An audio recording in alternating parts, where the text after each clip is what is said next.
তোমরা যদি ফাইনালে যাও তোমরা 8টা গোল খাবা এবং গোলকে আউ আউ করবা, বুঝছো? তোমাদের চোখের পানি চোখে থাকবে না।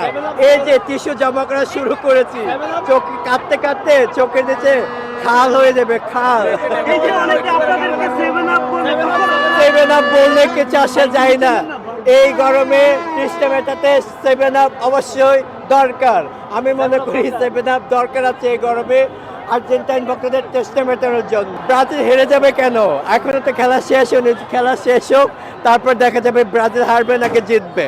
আর আমি অলওয়েজ আশাবাদী, এখন আশাবাদী ব্রাজিল হারার নয়, নেভার গিভ আপ বলে একটা কথা আছে। ব্রাজিল ওই টাইপেরই একটি দল, যদিও হেরে যায় তাহলে কিছু আসে যায় না, কারণ আমরা এখনো 5বার বিশ্বজয়ী এখন এগিয়ে আছি সবার থেকে। আমি যে সাউথ ইউজ করি এটা যারা আমাকে হিংসা করে আজকে নরেন্টিনা যারা বলছে তাদেরকে বলছি আর্জেন্টিনা যারা আছো তোমরা 8টা গোল খাবা এবং গোল খেয়ে আউ আউ করবা।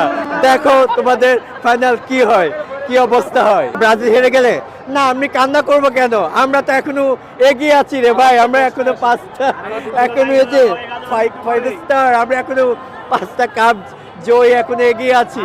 তো আমরা হারলেও নেইমার, জিতলে নেইমার, ফুল ফুটুক আর নাই ফুটুক আজই বসন্ত।